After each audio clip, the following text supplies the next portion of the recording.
You're it's Perp back with another video, and I just got done watching episode 2, season 1 of Locke and Key.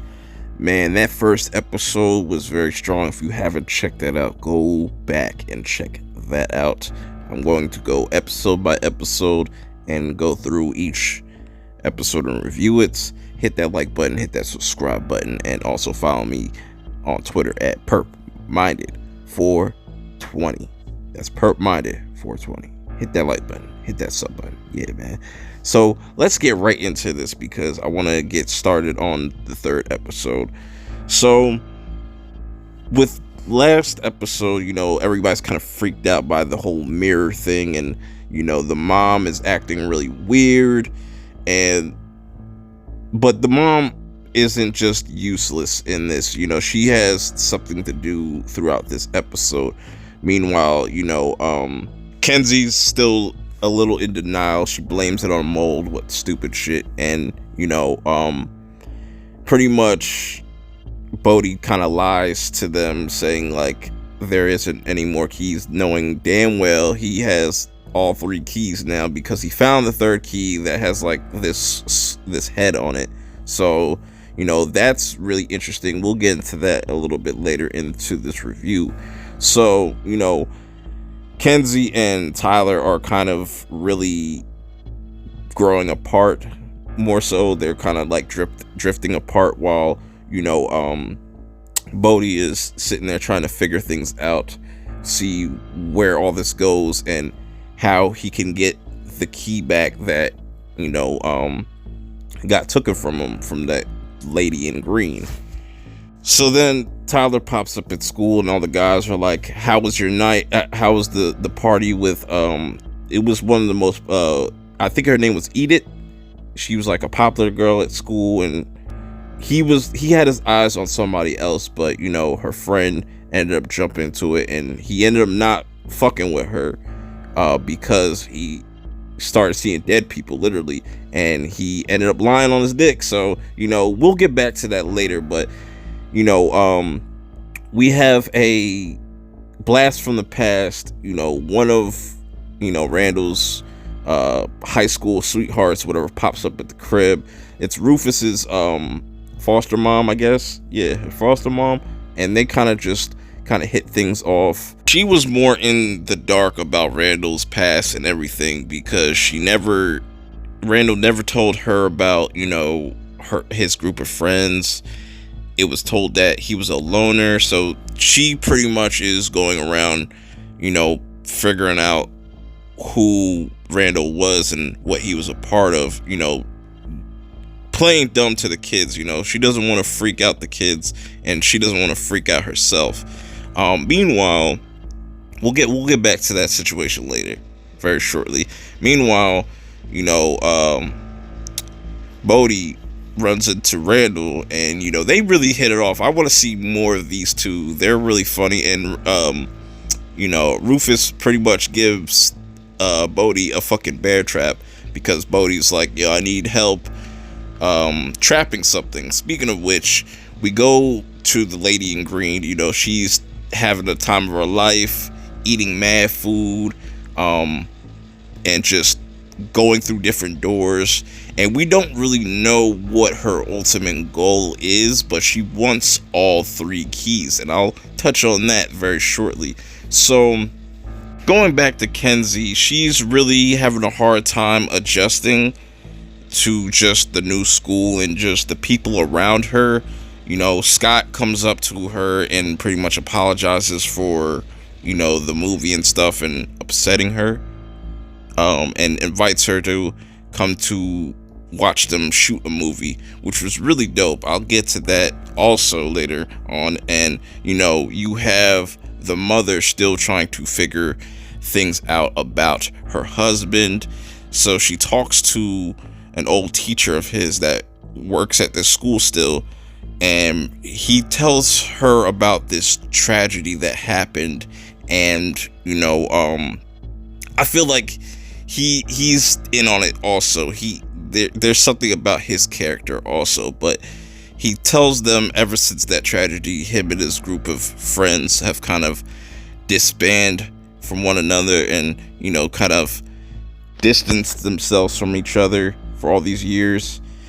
Meanwhile, going back to Tyler, he's trying to apologize for pretty much lying, and the chick pretty much tells him, like, look, you just gotta go tell those guys the truth. You either going to be an asshole or a nice guy. We also get a flashback. I like how they're doing these flashbacks. Like, you get a little bit of flashback of his father, Randall, being a guidance counselor and whatnot. And as Tyler's talking to his mom outside, she leaves. He ends up seeing one of his friends, or the dudes that he's hanging out with, car get keyed up by this dude that has just literally no legs. He just has, like, I don't know what the fuck you would call it, but anyways, now getting to the really weird shit. Bodhi goes to this key store to see if he can find any more information about this. This is where we get the weird ass keyholes in the back of the neck. That shit is so fucking weird.